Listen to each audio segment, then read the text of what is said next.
dwelleth in the secret place of the Most High shall abide under the shadow of the Almighty. I will say of the Lord, He is my refuge and my fortress, my God, in Him will I trust. Surely He shall deliver thee from the snare of the fowler and from the noisome pestilence. He shall cover thee with His feathers, and under His wings shalt thou trust. His truth shall be thy shield and buckler. Thou shalt not be afraid of the terror by night, nor of the arrow that flieth by day, nor for the pestilence that walketh in darkness, nor for the destruction that wasteth noonday. 1,000 shall fall at thy side, and 10,000 at thy right hand, but it shall not come nigh thee. Only with thine eyes shalt thou behold and see the reward of the wicked, because thou hast made the Lord, which is my refuge, even the Most High, thy habitation. There shall no evil befall thee, neither shall any plague come nigh thy dwelling. For He shall give His angels charge over thee, to keep thee in all thy ways. They shall bear thee up in their hands, lest thou dash thy foot against a stone. Thou shalt tread upon the lion and adder, the young lion and the dragon shalt thou trample under feet. Because He hath set His love upon me, therefore will I deliver him. I will set him on high, because he hath known my name. He shall call upon me, and I will answer him.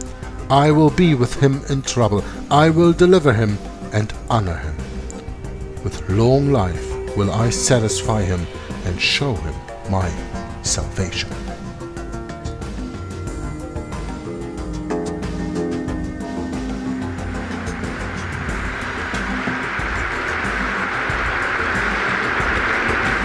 A new partnership of nations has begun, and we stand today at a unique and extraordinary moment.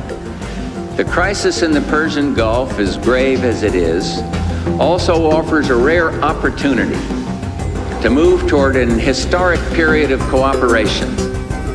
Out of these troubled times, our fifth objective, a new world order, can emerge, a new era, freer from the threat of terror, stronger in the pursuit of justice, and more secure in the quest for peace. Certain that we stand at a defining hour. Halfway around the world, we are engaged in a great struggle in the skies, on the seas and sands. We know why we're there. We are Americans, part of something larger than ourselves. For 2 centuries, we've done the hard work of freedom, and tonight we lead the world in facing down a threat to decency and humanity. What is at stake is more than one small country. It is a big idea, a new world order, where diverse nations are drawn together in common cause to achieve the universal aspirations of mankind: peace and security, freedom, and the rule of law. Such is a world worthy of our struggle and worthy of our children's future.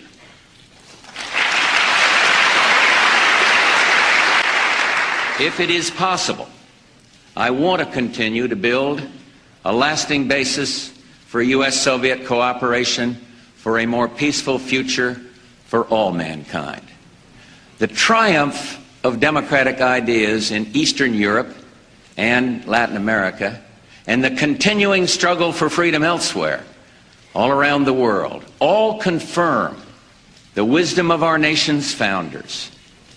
Tonight, we work to achieve another victory, a victory over tyranny and savage aggression. Hello, everyone. This is The Secret History of the Jesuits, Chapter 6, The Jesuits in Rome, the Syllabus, Section 4 on page 82 of the book, read by Jörg Listmann and discussed in Belgium on Joggler 66 on YouTube. And my name is Brett Norman, and Jörg Listmann has given me express permission to upload his book reading first on YouTube. And I am doing a commentary, and you may ask, why, Mr. Brett Norman, are you doing an introduction to Jörg Lissman's video? Well, let me explain. Jörg Lissman and I have a bit of history ourselves. I had encountered his channel on YouTube a number of years ago. I believe it was in 2015. And I introduced myself to him on Skype. And he has been helping me in my understanding of this global tyranny that is going on today through the biblical knowledge of this Antichrist system that we live in. And I am very, very pleased to say that I am delighted by Jörg Lissman's reading and discussion of this book, because I learn a great deal from his insights, being that he already has read the book Rulers of Evil and other books that you can find on his channel. I have not uploaded all of his material on my channel, so you'll have to go to his channel. But I was a bit in disturbing frame of mind in 2015 when Pope Francis came to speak to a joint session of our Congress here in the States. And when he did that,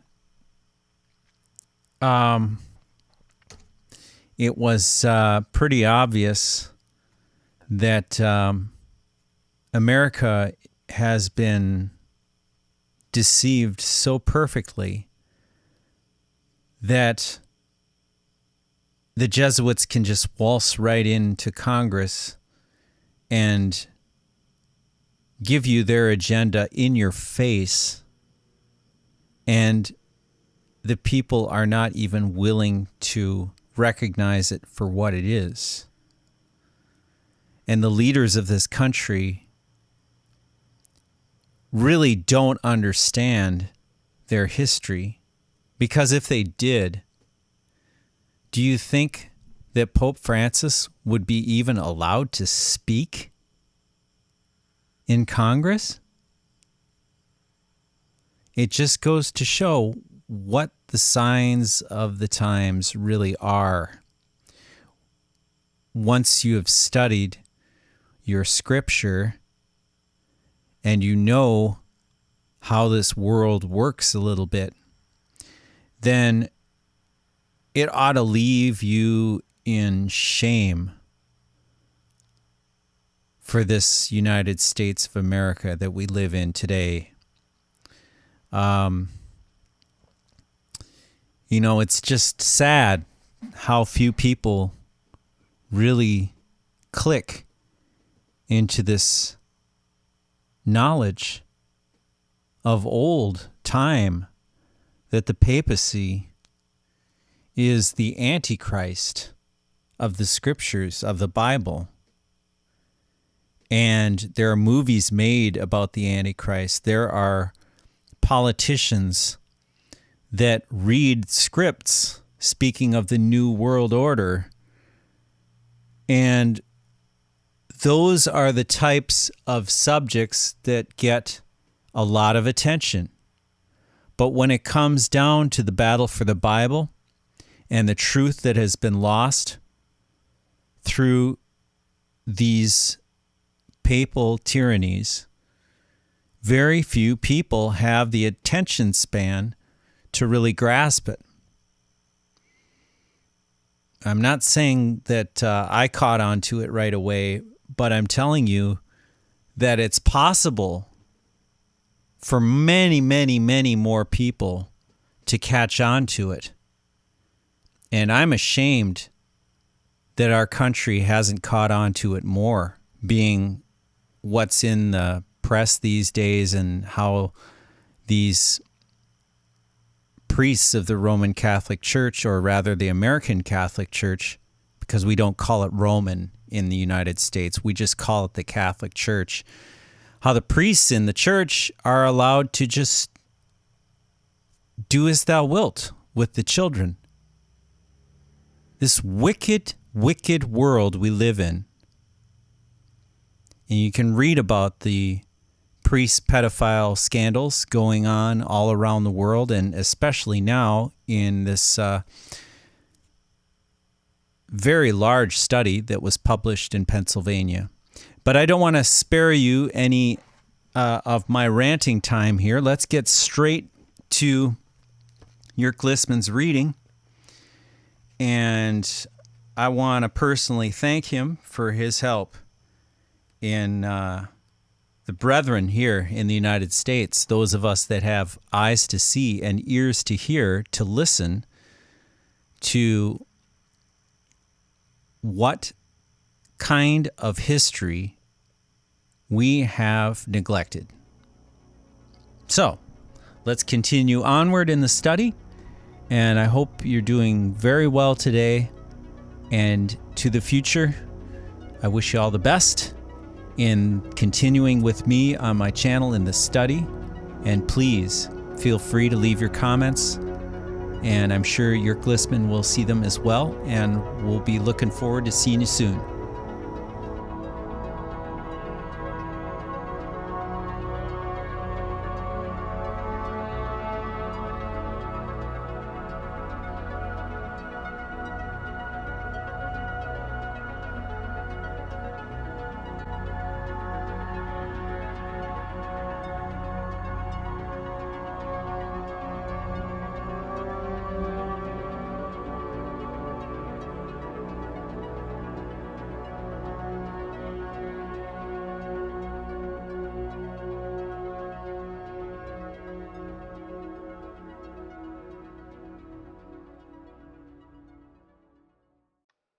Hello and welcome to a new video from Joggler66, Hour of the Truth.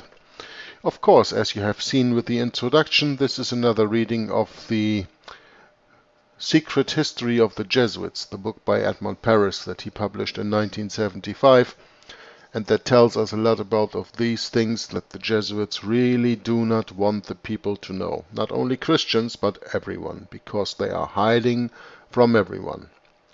The Jesuits are not just a monastic order. The Jesuits are a secret military order. They are the military arm, the regimini militantis ecclesiae of the Roman Catholic Church.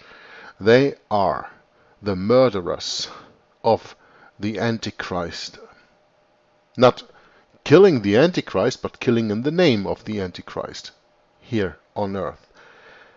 Everybody, more or less, sooner or later, who exposes them, who exposes the papacy being the Antichrist, who exposes Satan as what he is. Because Satan is transformed into an angel of light, and therefore it is no miracle or no wonder that his servants are also disguised as miniatures of righteousness. And everybody who sees behind the scenes, who looks behind the scenes, who watches behind the curtain, who opens the door and goes behind the door, as another video series from my second YouTube channel from Bill Hughes is called, Behind the Door, will pay with tribulation in this world. Because the Antichrist does not want to be discovered. Therefore, he hides all his actions behind all kind of disguises, and most of the people are so gullible to fall for it. It's the Jews, it's the Freemasons, if anybody even knows the Freemasons. There are a lot of people who don't even know what Freemasons are, or what they do, or that there are any secret societies. People who say, well, everything is out in the open, we live in a democracy, I can read over that in the paper, everything is out in the open, and we are the people, and we control, we actually have control of what is printed and what is on television and all that stuff. Believe me, there are people who believe that.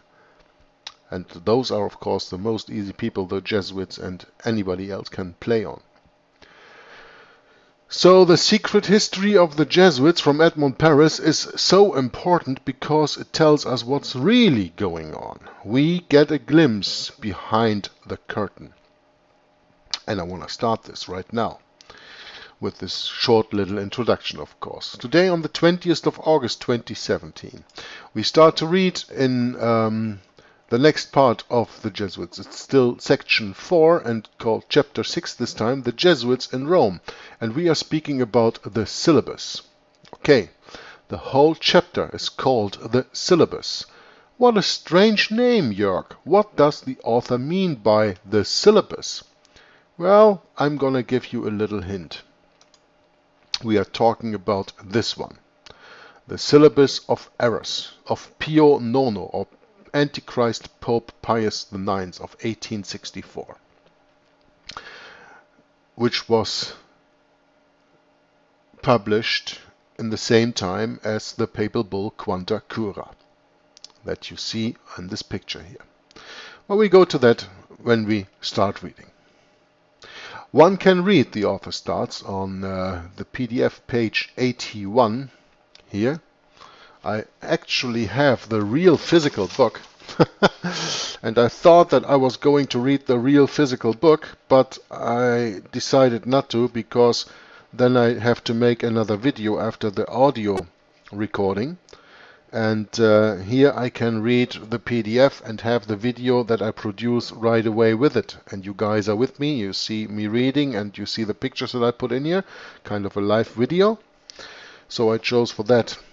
But when you have a real copy of the book, I mean, my copy is it's a paperback that my wonderful brother in Christ, Brett Norman from the United States, sent me some time ago. And that is printed in the United States. That is from Chick Publications, but there is no date of when this was printed. Anyway, in this book, if you want to read along, it is chapter 19, so that's a little bit different than in this here, because here we are speaking about section 4, chapter 6, which makes it chapter 19, and that is the Jesuits in Rome, the Syllabus. So the name is the same. So when you have a live copy, it is page 116, and otherwise you read along in the PDF. That is page 81. Now, without any further ado, we're gonna go start reading. One can read in a book from the Abbé Brugeret the following passage in the chapter entitled The Clergy Under the Second Empire. Quote, "Particular devotions, old or new, were honored more and more at a time when the Romanticism still exalted the senses to the detriment of austere reason. The worship of saints and their relics, restrained for so long by the cold breath of rationalism, had taken new vigor. The worship of the, I have to say, quote-unquote, Holy Virgin, because there is no Holy Virgin.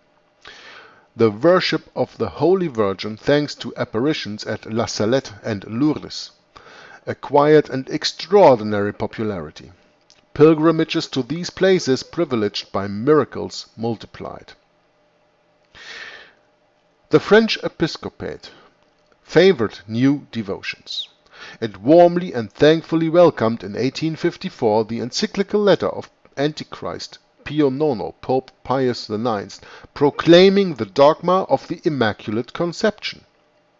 It was also the episcopate brought together in Paris in 1856 for the baptism of the imperial prince, who asked Pius IX that the feast of the Sacred Heart should be made into a solemn feast of the Universal Church. Unquote. Of course, universal, you can replace it with the word Catholic. These few lines clearly show the preponderant influence exercised by the Jesuits under the Second Empire in France as much as over the Holy See. As we saw earlier on, they were and remain the great propagators of these particular devotions, old or new. This perceptible and almost sensual piety made the masses excessively scrupulous in religious matters, especially women. As far as that is concerned, we must admit that they were realists.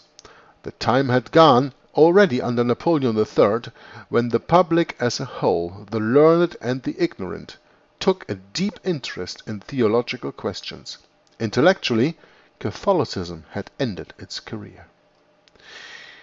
It is then more than by necessity, than because of their formation, that the sons of Loyola endeavored during the 19th century and today, speaking of the 20th century, to awaken superstitious religiosity, especially amongst women who make up most of the flock. This was to counterbalance rationalism. For the secondary education of girls, the order promoted the founding of several congregations of women. The most famous and active was the Congregation des Dames, that's French, so I have to read this in a French pronunciation, Congrégation des Dames du Sacré-Cœur, means the Congregation of the Ladies of the Holy Heart. In 1830, it comprised 105 houses with 4,700 teachers, and its influence over the higher classes was very important. As far as the worship of Mary is concerned, which was always so dear to the Jesuits, it was greatly helped under the Second Empire by the very opportune apparitions of the Virgin to a little shepherdess of Lourdes. This happened 2 years after Antichrist Pope Pius IX promulgated the dogma of the Immaculate Conception in 1854 at the instigation of the Company of Jesus. The main acts of this pontificate of Pope Pius IX were all victories for the Jesuits, whose all-powerful influence over the Roman Curia affirmed itself more and more. In 1864, Antichrist Pope Pius IX published the encyclical letter Quanta Cura, and for that we go to the picture that I prepared for you here, accompanied by the Syllabus, which is the Syllabus of Errors, which anathematized the best political principles of the contemporary societies. Now, you see this picture here of the Quanta Cura and the Syllabus of Errors. I have prepared another picture of Quanta Cura and Syllabus of Errors, and this is what you can find when you go to archive.org stream Quanta Cura, the Syllabus of Errors. When you put that into your search engine, whether Google or whatever, it will come up with this full text of Quanta Cura and the Syllabus of Errors. The great papal encyclicals Quanta Cura and the Syllabus of Errors, condemning current errors. Well, we are talking about, ladies and gentlemen, brothers and sisters, we are talking about the errors that the Roman Catholic Church thinks, that the hierarchy of the Church thinks, that the Pope thinks are the errors of the society that he lived in at that time. And what were these errors? These errors were that the people thought that they could actually rule themselves, because, according to the Roman Catholic Church, without which there is no salvation, as she teaches, according to the Bulla Unam Sanctam by Pope Antichrist Pope Boniface VIII from 1303, it is absolutely necessary for the salvation of every human creature to be subject to the Roman Pontiff. So, the Syllabus of Errors by Pope Pius IX actually is a response to what we have earlier learned, or what we can earlier learn when we study history a little bit, what was in America the Monroe Doctrine. Inform yourself about the Monroe Doctrine. If you want to, I just mentioned that I do on my second YouTube channel have this reading of Behind the Door from Bill Hughes. There's a part that goes about the Monroe Doctrine. Watch that video. It's about 50 minutes long. It tells you everything that you need to know about that. And the Monroe Doctrine was, I think, uttered in the years 1830, 1840. Somewhere around that time, and it is no miracle that in 1864 the Syllabus of Errors by Pope Pius IX was published. The condemning the current errors, the errors that the people mean that they have the right to rule themselves, where the Pope says, no, I rule the people. The people say we have freedom of conscience. The Pope says, no, I am the conscience of the people. The people say we have the right to think and express our opinion freely. And the Pope says, no, you have not the right to express your opinion freely or you only have the right as long as your opinion is my opinion. And you don't have the right to think freely and to think for yourselves. Read the Quanta Cura, read the Syllabus of Errors, and you get it. Quanta Cura, the Syllabus of Errors of the Supreme Pontiff Pius IX, condemning current errors, December 8th, 1864. Okay? December 8th, probably an important date, because last year in 2016, wasn't that the time when the so-called Jubilee year ended on December 8th, if I'm not mistaken? Modern France, the author says, professes that all French people are equal before the law. The syllabus affirms that ecclesiastics are exempt from ordinary civil and criminal tribunals. Now, this is important, don't you think? This is very important. The syllabus condemns universal suffrage. Modern France professes that all French people are equal before the law. The syllabus affirms that ecclesiastics are exempt from ordinary civil and criminal tribunals.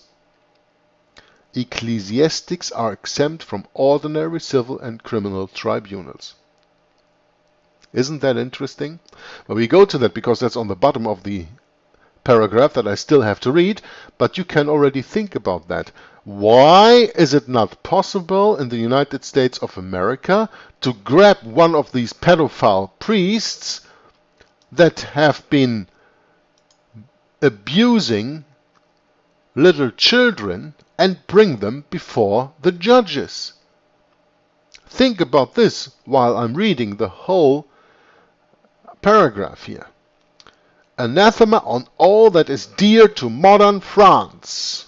And you can, of course, scrap the word France here and put in Germany, Belgium, Italy, Spain, England, United States of America. Oh, you will see what your wonderful President Donald Trump has for you prepared, because he said that he will fight for Catholics. And I hope that you saw my Donaldus Trump video series of 3 parts. Otherwise, go to that, An Hour of the Truth. Episodes 58, 59 and 60. Anathema on all that is dear to modern France. Modern France wants the independence of the state. The syllabus teaches that the ecclesiastical power must exercise its authority without the assent and permission of the civil power. Did you get that? What does it say? The syllabus of errors that we have just seen here in these pictures. Let's take this one here again. The syllabus of errors teaches that the ecclesiastical, the spiritual, the church power must exercise its authority without the assent and without permission of the civil power. Now, when you remember what the Vatican flag looks like, let's have a little look. Whether I have this under the name flag or I have this under the name Vatican. Let's have a little look here, because I don't know. But I want to show to you, because you know a picture says more than 1,000 words. Here's the Vatican flag. And here we see, what do we see? We see the crossed keys, okay? We see gold and silver, or yellow and white. We see a silver key and we see a golden key. And the golden key, as you can see, overlays the silver key. The golden key stands for the spiritual, the ecclesiastical power of the Pope, and the silver key stands for the civil power, or the temporal power. And the golden key overlays the silver key, and they are bound with this red cord which stands for blood. Because whenever you try to take these two away, because the Roman Catholic Church represents state and church, and we try to take these two away, blood will be shed. Okay? And the Pope says, the Vatican flag says, that the spiritual golden key is above the silver key. What does the Syllabus teach? Let's go back. The Syllabus teaches that the ecclesiastical, the spiritual power, must exercise its authority without the assent and permission of the civil power, meaning the spiritual is above the temporal. The spiritual, the ecclesiastical, is above the civil power. Point. That is what the syllabus of errors of Antichrist Pope Pius IX teaches. Modern France wants the liberty of conscience and liberty of worship. Now what do you over there in the United States of America want? Do you want to have liberty of conscience, and do you want to have liberty of worship? Do you want to have your Constitution and the Bill of Rights actually working, which states that Congress shall make no law concerning any religion or the well, you know the text better than I do. It's not important. You know what it means. It speaks about freedom of religion. Modern France wants the liberty of conscience and liberty of worship, means freedom of religion. They want the right to worship their God as their God tells them to do, as the God of the Bible tells them to do. The Roman Catholic Church says, no, you worship me as I am God on earth, and you worship me the way that I want. There we have a conflict. Okay? Modern France wants the liberty of conscience and liberty of worship. The Syllabus teaches that the Roman Catholic Church has the right to use force and reinstate the Inquisition. So we just got rid of the Inquisition, and now we are reinstating it, because the Inquisition ran about to 1805. Well, that's what they tell you, except for in Spain, where it ran until the 1970s, and I tell you, the Congregation of the Doctrine of the Faith, as the Inquisition is called today, is still working today. Hidden, of course.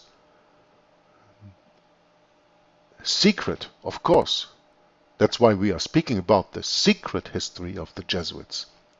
But the Syllabus teaches that the Roman Catholic Church has the right to use force and reinstate the Inquisition. Modern France acknowledges the existence of several types of worship. The Syllabus of Errors declares that the Catholic religion must be considered as the only religion of the state, and all others are excluded. So, this is not only what the Syllabus declares, but I tell you, that is also what is declared when a country signs a concordat with the Roman Catholic Church. Then the Roman Catholic canon law is made the law of the land. And that is the same as what the Syllabus declares, namely that the Catholic religion is the only official, let's say, religion in that state, and all others are excluded, because outside of the Roman Catholic Church there is no salvation, they teach anyway. And of course they want everybody to be saved. Now modern France proclaims that the people are sovereign. The Syllabus condemns universal suffrage. Modern France professes that all French people are equal before the law. The Syllabus affirms that ecclesiastics are exempt from ordinary civil and criminal tribunals. Now, this is the sentence I asked you to think about while I am reading this paragraph. And now we arrived at this. Modern France professes that all French people are equal before the law. That is a quote-unquote achievement from the French Revolution, right? And the Declaration of the Human Rights that was made there. And that's about the same kind of law that you have in the United States of America. All people are created equal and are given inalienable rights, right? But the syllabus affirms that ecclesiastics are exempt from ordinary civil and criminal tribunals. Meaning, what does that mean? That means that the priest, a Roman Catholic priest, can do anything he wants. He is never responsible to the quote-unquote civil law, to the quote-unquote civil court system that we have to answer to.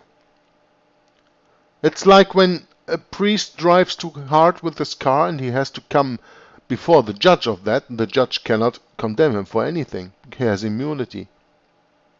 Do you know why? Because the priest actually is not even a citizen of that country, but he has his allegiance paid to the Pope. He is an agent of a foreign country. He is an agent of a foreign potentate. Now, we read from a citation from Adolphe Michel, Les Jésuites, or Adolphe Michel, the Jesuits, in his book from 1879 on pages 77, the following quote. These are the doctrines taught by the Jesuits in their colleges. They are at the front of the army of counter-revolution. Their mission consists of bringing up the youth, put in their care with a hatred for the principles on which French society rests. Principles laid down by former generations at a great cost. By their teaching, they try to divide France into two and call into question all that has been done since 1789, the French Revolution. We want harmony. They want strife. We want peace. They want war. We want France to be free. They want her enslaved. They are a combatant society receiving its orders from outside, from Rome. They are fighting us. Let us defend ourselves. They threaten us. Let us disarm them. Unquote. A very wise person, this Adolphe Michel. And do you see any kind of resemblance to the United States of America in what I just read? It says here, they tried to divide France into two. Isn't that the same, because we are speaking about the 19th century, isn't that the same what they did to you in the United States?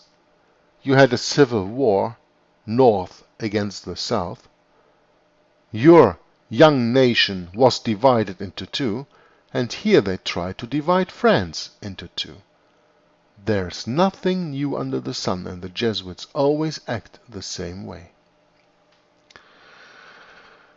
The Holy See's everlasting pretension to dominate civil society was then reaffirmed, as Renan had already said in 1848 in an article entitled Clerical Liberalism. Quote, it demonstrated that the people's sovereignty, the liberty of conscience, and all modern liberties were condemned by the Roman Catholic Church. It presented the Inquisition as the logical consequence of the whole Orthodox system, as the quote-unquote the summary of the Church's spirit. It added, when she will be able to, the Church will bring back the Inquisition. If she doesn't do it, it is because she cannot do it. Unquote. Could she do it? Well, she did. But the Inquisition since that time is hidden under a veil of war. And that Inquisition is coming to a town near you in the United States of America, I can tell you. And if you want to learn more on that, follow Inquisition Update, Tom Frass. There's a reason why he called his ministry Inquisition Update, because there is an Inquisition coming to the United States of America. as it was coming here in the 19th century also to France. It presented the Inquisition as the logical consequence of the whole Orthodox system, as the summary of the Church's spirit.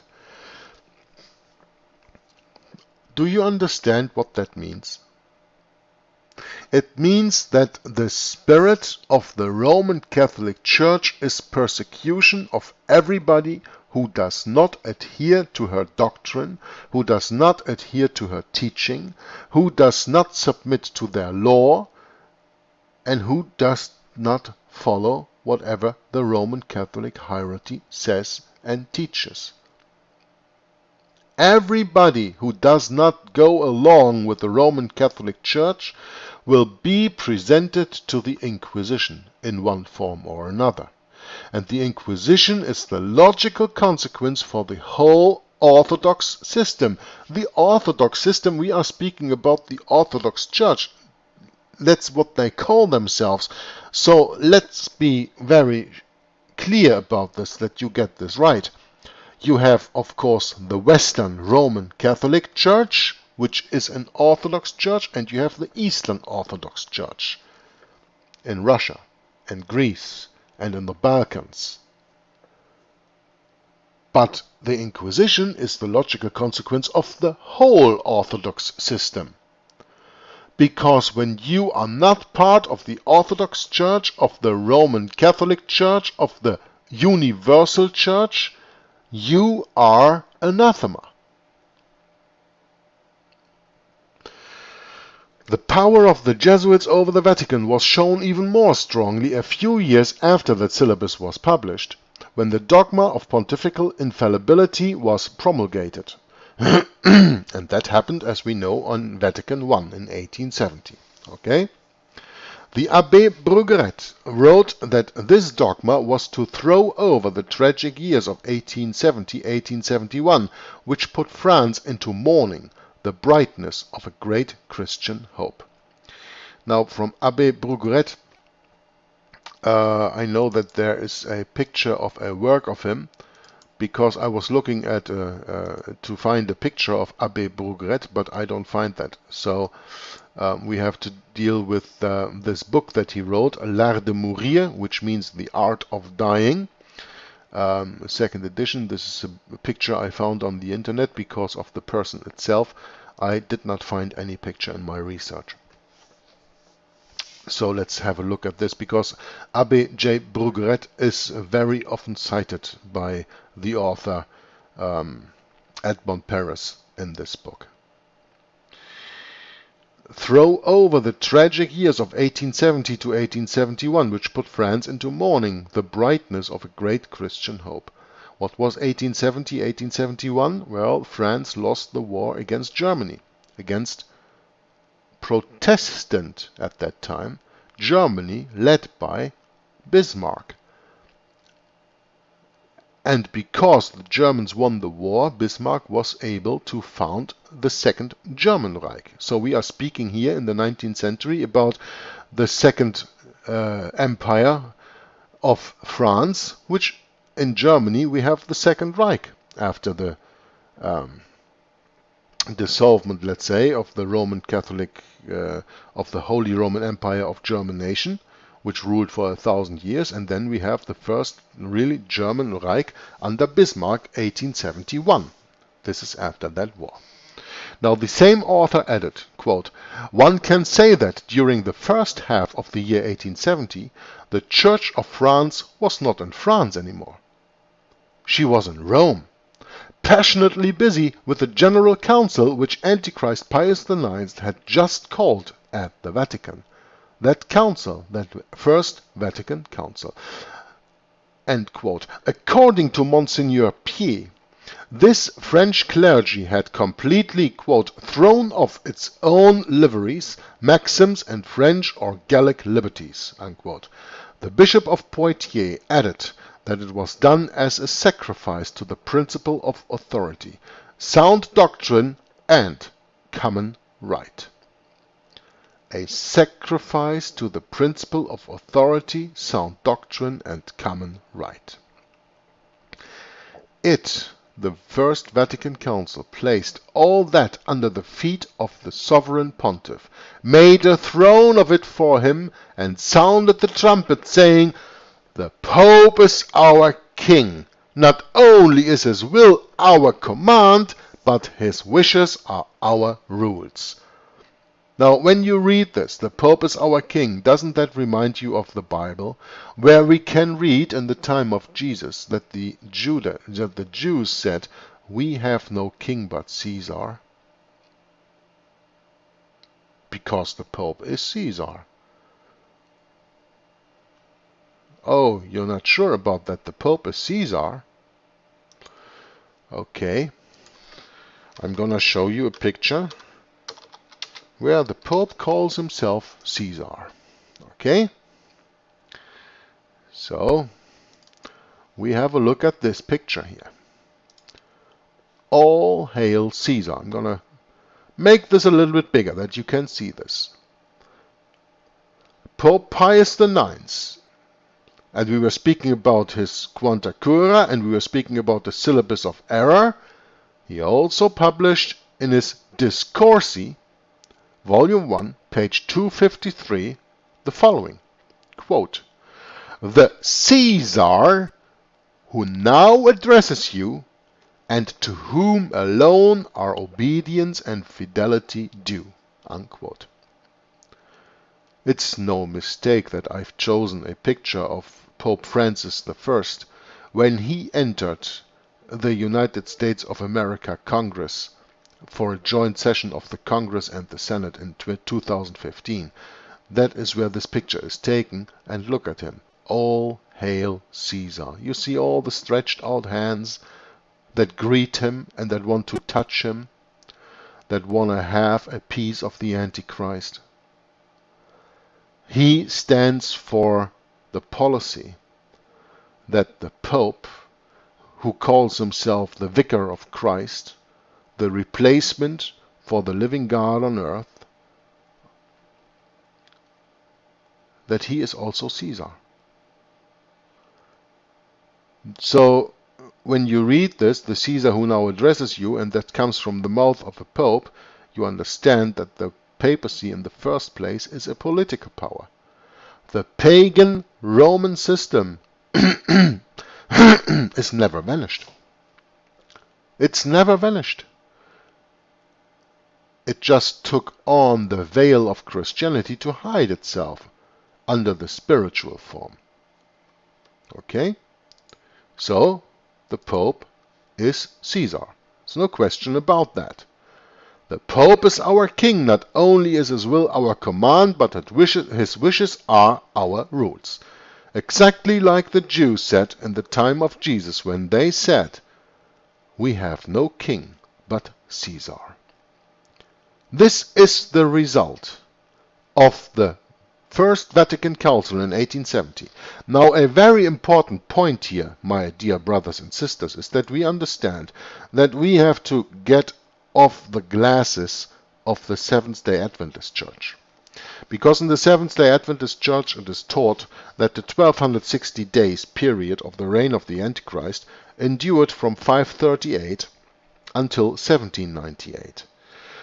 But I want to refer you to the research that Henry Gretton Guinness has done, and you can read, among other places, for that I know for sure, in the book Romanism and the Reformation, which the reading Tom Frass does, and I published that on my channel in the Inquisition Update playlist, or my third channel in the playlist Romanism and the Reformation. What was I going to say right now? I lost my train of thought here. I was speaking about, just give me a second. So I was speaking about the 1260 days, and Henry Gretton Guinness in his research, and also Alexander Hislop in his research, in his book published in 1858, written in 1853, The Two Babylons, speaks about that period being from 606 until 1866. And you can do some research on that. I did that already, but I'm not going to include that in this reading because we are speaking here about the secret history of the Jesuits and not about the 1260 days. But you know, commonly we are taught all over the world the viewpoint of the Seventh-day Adventist Church, and they teach, and I also taught and thought that was correct in the past.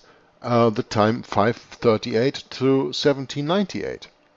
And here again, when we read now this book, we understand that there was another date, and it was in 1866 when the French troops, because they were needed for the coming war against Germany there, left the Vatican, and those were protecting troops that were protecting the Pope and his temporal power.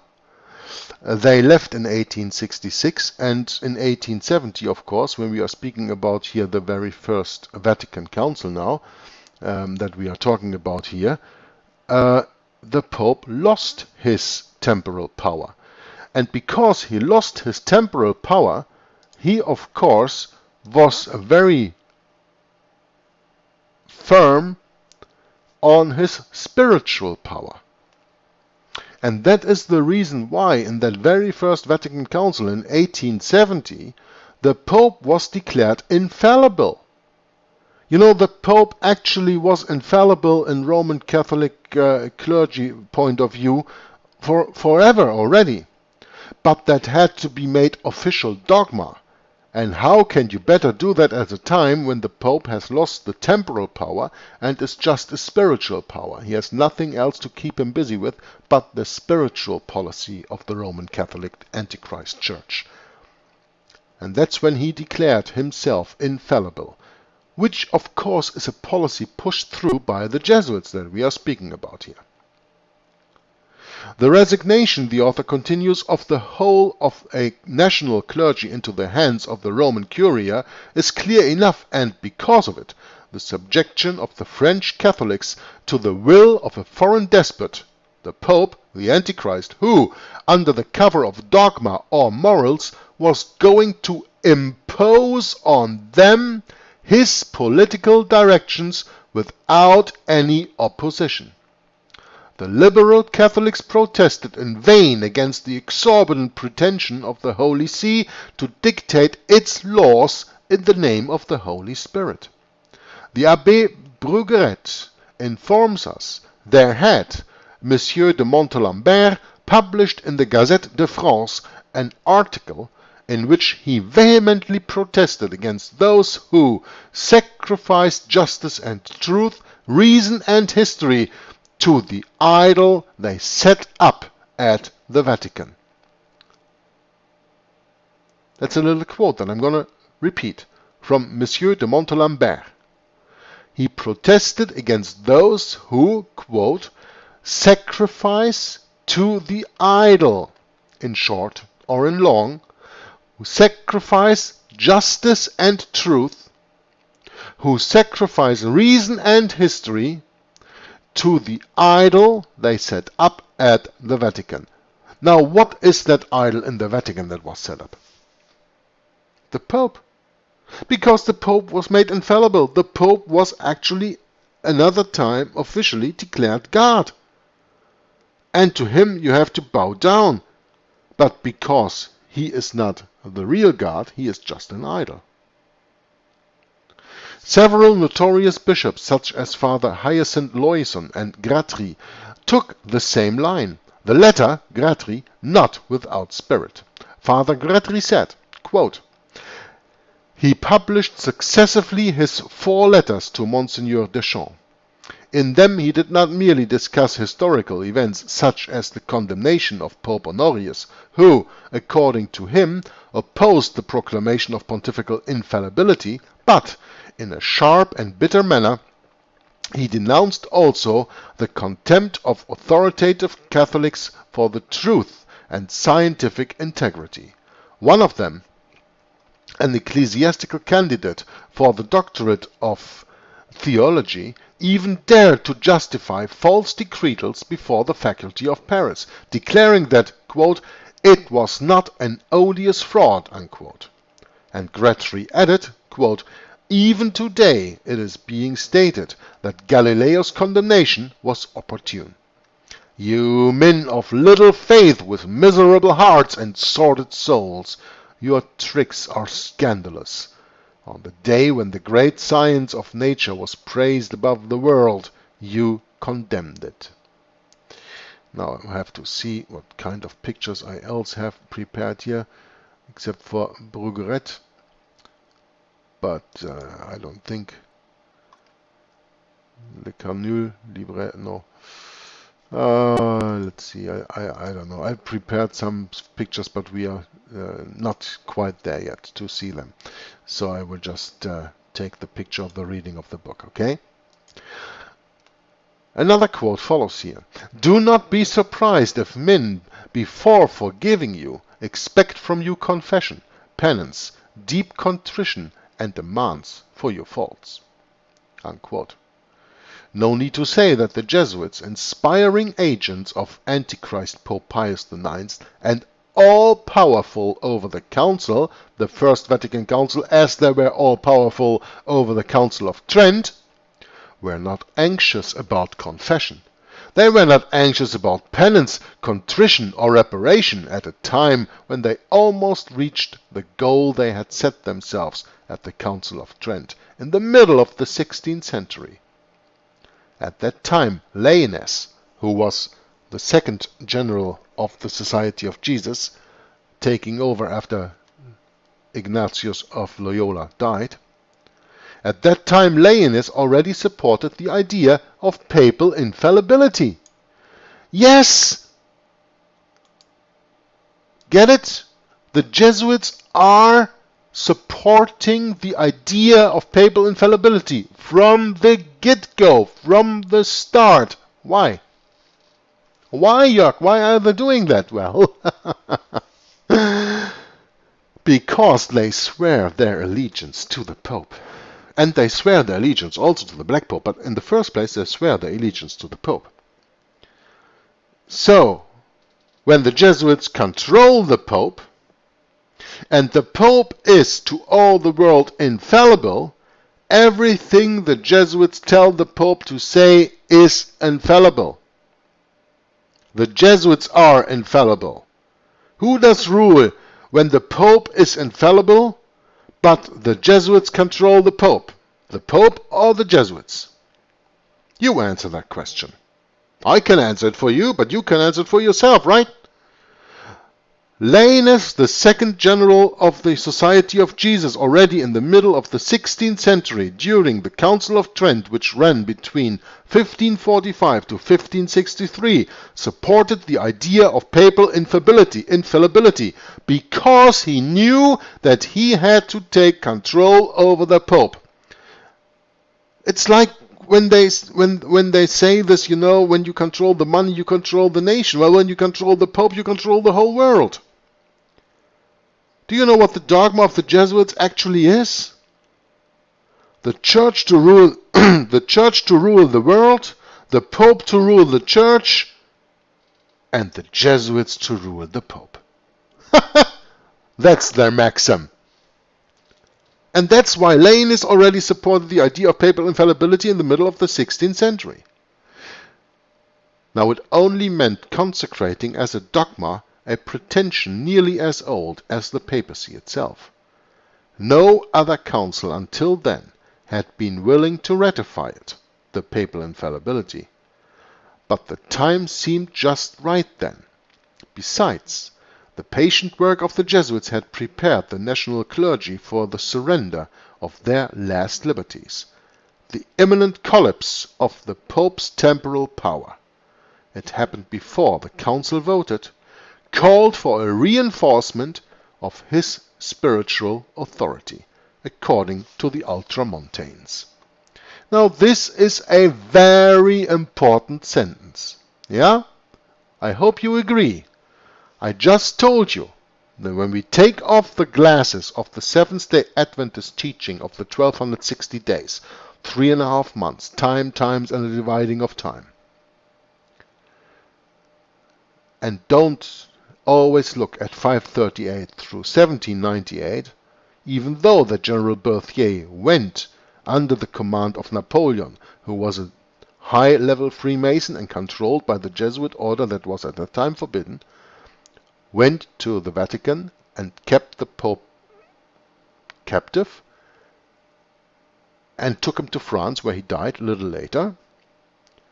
We have to consider the research of Henry Gretton Guinness and Alexander Hislop and probably even other renowned historians that count the time from 606, that is the time that the papacy retook the title of Pontifex Maximus, by the way, and the time of 1866, which is just before this very first Vatican Council that we are talking about here. And where it says the imminent collapse of the Pope's temporal power happened before the council voted. And that's why it called for a reinforcement of his spiritual authority. Yeah? This is very, very, very important. Reinforcement of spiritual authority. I'm going to highlight this so you can see it better. Because he lost his temporal power, his spiritual authority needs to be reinforced. Now, what did I tell you when we were watching at the Vatican flag? What did I tell you happens when you separate the civil key from the golden key? Blood will flow. And what blood was flowing? Well, with the French we will have to learn, when we keep on reading this book, about the Crimean War, about the Mexican War, and of course also in the very First World War. All these wars, all this bloodshed in all these wars was because the temporal and the spiritual key had been separated. And that is something that the Vatican cannot allow. So, in this very first Vatican Council in 1870, they needed a reinforcement of the spiritual authority because his temporal authority was gone. And they chose for what Leonis, the second general of the Society of Jesus, already supported in the 16th century, the papal infallibility. The civil power is gone. Okay, we enforce the spiritual power. Okay? Interesting, huh? Always do your own research. Don't believe me, but try to see the bigger picture when you put different researchers together. Now the argument prevailed, and the Dictatus Papae, the dictate of the Pope, Dictatus Papae of Antichrist Pope Gregory VII, principle of the medieval theocracy, triumphed right in the middle of the 19th century. What the new dogma especially consecrated was the omnipotence of the company of Jesus in the Roman Church.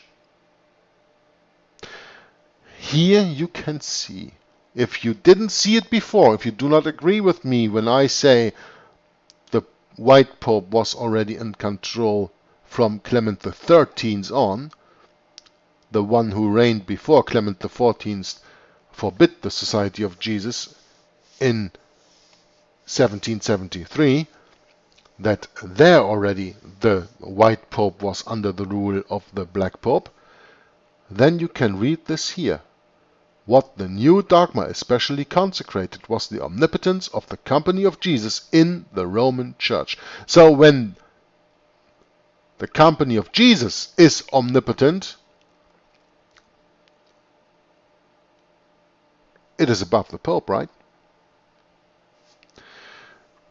Now, under the cover of the Jesuits, who have established themselves at the Vatican since the secular powers have rejected them from all free countries as an association of malefactors, the papacy has aspired to new ambitions. These evil men who have made the gospel into a spectacle of tears and blood remain the worst enemies of democracy, and freedom of thought dominate the Roman Curia. All their efforts concentrate on maintaining in the Church their pernicious preponderance and shameful doctrines.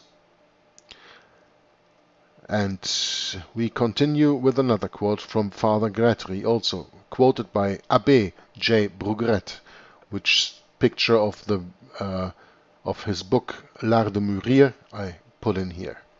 Quote, dedicated to the cause of extreme centralization, irreducible apostles of theocracy, they are the recognized masters of contemporary Catholicism and stamp their seal on its theology, its official piety, and its crooked politics.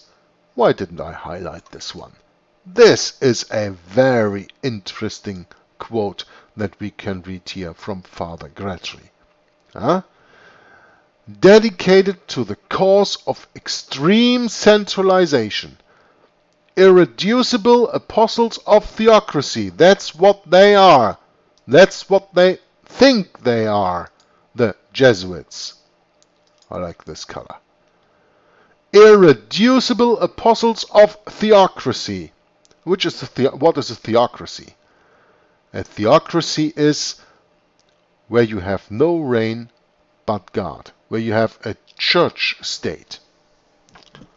The only real true theocracy in this world that ever was the time before the Jews wanted to have a king in the Old Testament, before Samuel chapter 8.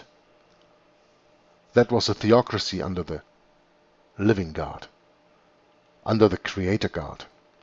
But here we are speaking, of course, of a theocracy of the God of this world, Satan. Dedicated to the cause of extreme centralization, irreducible apostles of theocracy, the Jesuits, they, the Jesuits, are the recognized masters of contemporary Catholicism, and they, the Jesuits, stamp their seal on its theology, its official piety, and its crooked politics. True Janissaries of the Vatican, they inspire everything, rule everything, penetrate everywhere, set up informing as a system of government, faithful to a casuistry whose profound immorality has been revealed by history and inspired Pascal's immortal pages of sublime mockery. Through the Syllabus of Errors of 1864, which they, the Jesuits themselves, drew up, Antichrist Pope Pius IX declared war on all free thought and sanctioned a few years later the dogma of infallibility, which is a real historical anachronism and of which modern science could not care less. Unquote. From Father Grétry.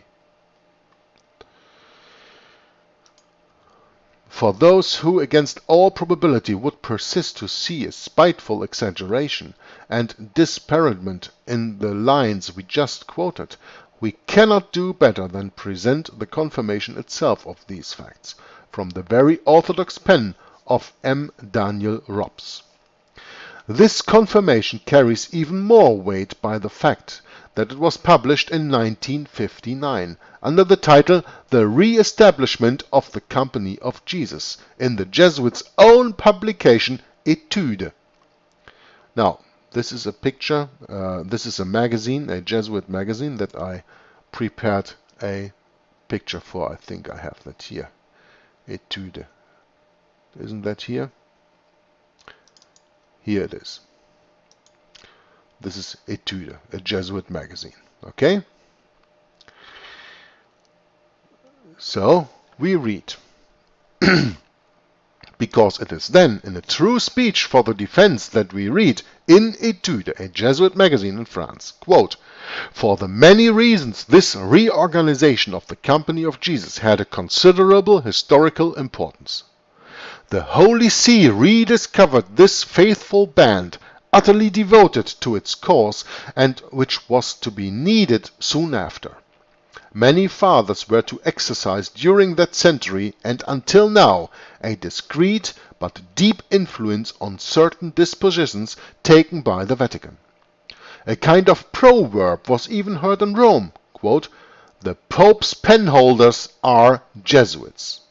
Means everything that the Pope writes or says is done by the Jesuits.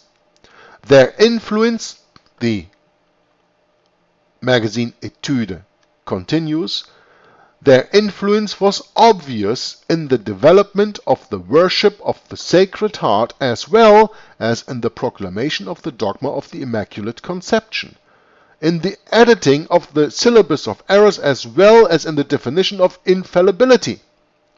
The Civiltà Cattolica, founded by the Neapolitan Jesuit Carlo Curci, was supposed to reflect the Pope's thought during most of Pope Pius IX's pontificate. Unquote. Speaking about Civiltà Cattolica, the picture here, the Jesuit magazine, that states that fascism is the policy that resembles most closely the idea of the Roman Catholic Church. But that's another quote for another time. This confession is clear enough. We would only remind the departed spirit of this pious academician that, logically, and judging by all the previous context, it was rather the Pope's thought which was reflected in the opinions of the Civiltà Cattolica. But the Pope's thoughts are the thoughts of the Jesuits. No need to say that the Jesuits, all powerful in Rome, as much because of their spirit as of their organization, were going to engage the papacy in international politics more and more, as Monsieur Louis Roguelin wrote, quote, "Since she, the Roman Catholic Church, lost her temporal power, the Roman Catholic Church took advantage of every opportunity to regain all the ground she was constrained to abandon, through a recrudescence of diplomatic activities. As her cleverly concealed scheme is to divide in order to reign, she tried to turn every conflict in her favor." Divide and conquer, eh? Divide in order to reign. Now, the word recrudescence that I've just read here is maybe not known to every one of you. I didn't know it, so I looked it up. And first, I didn't even see it was an English word. It was a French word. It is then, of course, pronounced recrudescence. But you can also pronounce it English, recrudescence, and then it means an escalation. It means a new outbreak after a period of abatement or inactivity. Now, what recrudescence are we speaking about here? Well, the Jesuits were forbidden between 1773 and 1814, 41 years. And that's their recrudescence. They are striking back. The Empire is striking back. Well, they sell you a Star Wars movie called that name, but it's actually dealing with the Jesuits. Interesting connection, huh? Through a recrudescence of diplomatic activities, as her cleverly concealed scheme is to divide in order to reign, she tried to turn every conflict in her favor.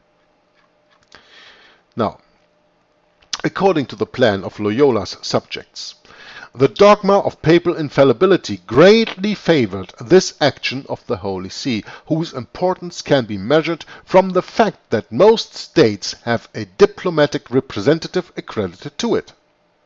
Well, we know that today, right? An embassy of the Vatican is in all countries. Under the cover of dogma and morals, or as the Freemasons would rather put it, Morals and Dogma, from Albert Pike, under the cover of dogma and morals, subjects which in principle restrict the infallible word, The Pope today disposes of an unlimited authority over the consciences of the faithful. So, during the 20th century, we see the Vatican actively engaged in their interior and exterior politics of countries, and even govern them thanks to Catholic parties.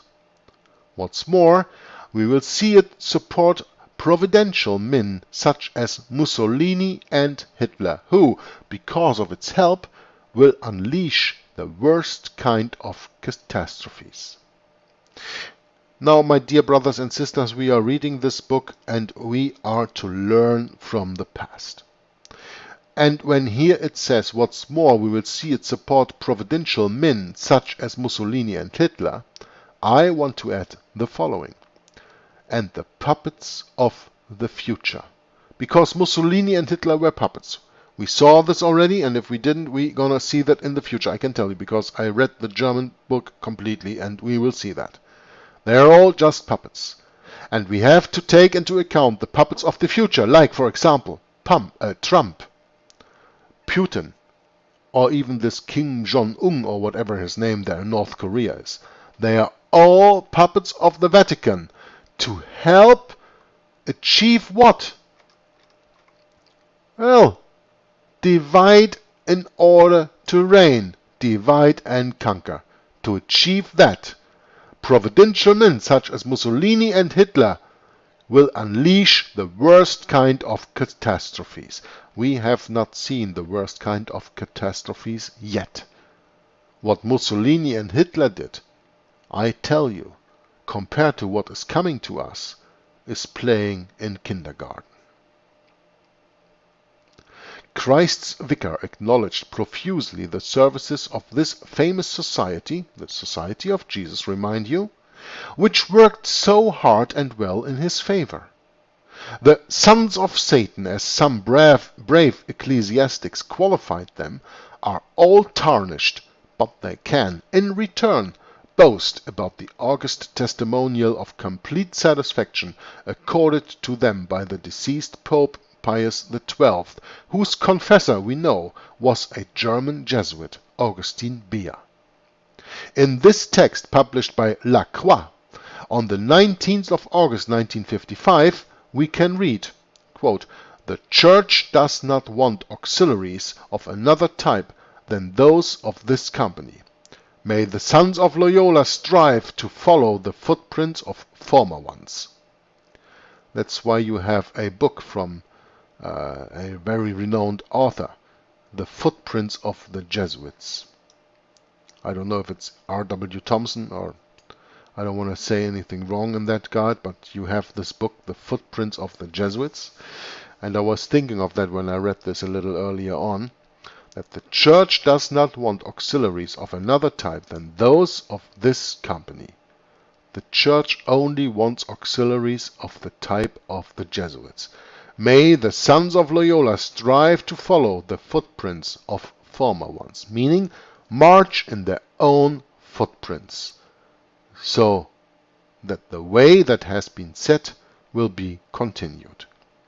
Today, like yesterday, they are doing just that, to the great evil of the nations. And I hope that you understand what we have just read. I was just quoting from a newspaper, La Croix, and we will learn more about that when we read the next chapter, which is the Jesuits in France from 1817 until 1885, and also the chapter after that. We will read much more about the publication, the newspaper La Croix, but we just read a little quote from there. Today, and please, brothers and sisters, understand that today in 2017, not only the time of the writing of this book, meaning first of all the publication of this article by La Croix in 1955, or the publishing of the book The Secret History of the Jesuits by Edmond Paris in 1975, but see this also in relation to 2017, where we are now. Today, like yesterday, the Jesuits are doing just that, to the great evil of the nations.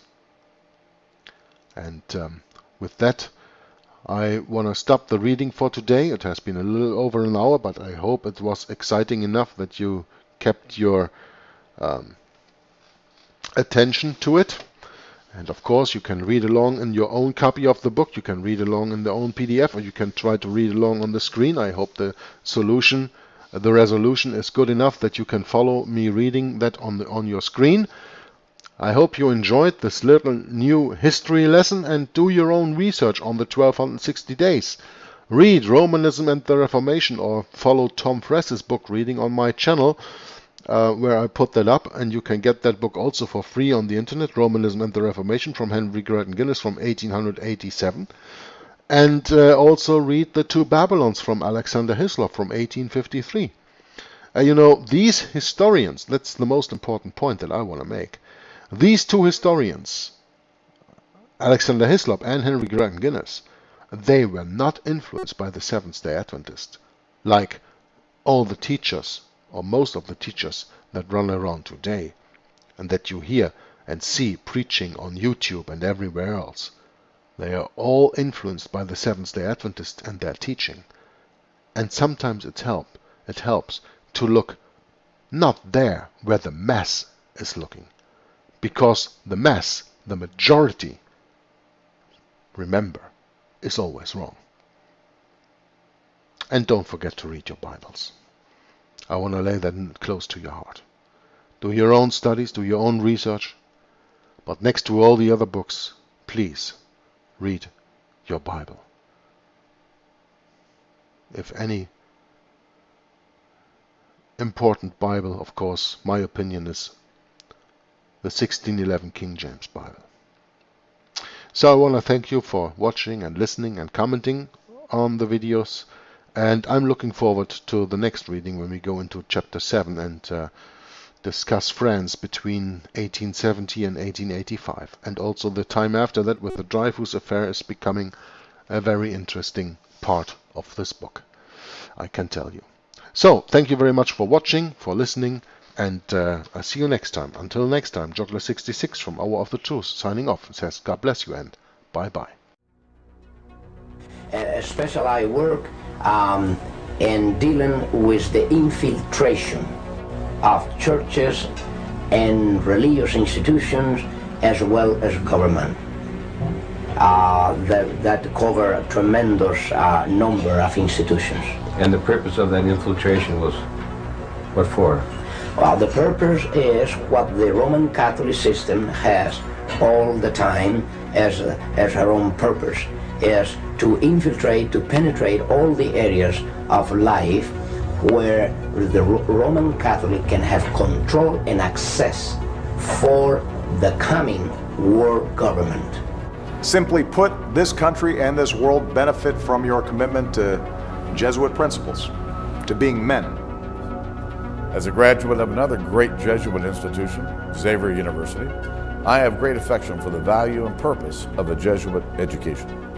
What that means is, in preparation for that world government, the Roman Catholic institution, especially since the establishment of the Jesuit order in 1541, throughout all these 500 years, they've been in preparation and through infiltration and penetration of every level of society in order to take over the world politically and religiously. What a beautiful day the Lord has made. Holy Father, on behalf of Michelle and myself, welcome to the White House. There are two doctrines that define very well these dangerous goal of the Roman Catholic institution. Two doctrines define this very well. One is called the doctrine of the apostolic succession, and that is dealing with the papacy. And the other is the doctrine, the temporal power, and that is dealing with world government. Of course, both, because you can see that even the Pope and his own individual office, he meet those requirements. He is not only the head of his church, as he called himself, John Paul II, the present Pope. He said he is the pastor of his church. He is not only that, but he is the head of his state. It is a sign, perhaps, of how far we have come in this country that today's news of formal recognition between the governments of the United States and the Vatican did not create a furor. Once upon a time, it would have. Once upon a time, and not all that long ago, it did. From the time of President Washington, that was the first president to be utilized by the Jesuits. If you were not aware of that, President Washington already was initiated by the Jesuits to bring about the first communication with the Vatican ever known in this country. From there on, President Reagan, to all this time, President Reagan has come to fulfill the greatest moment in the history of this conspiracy.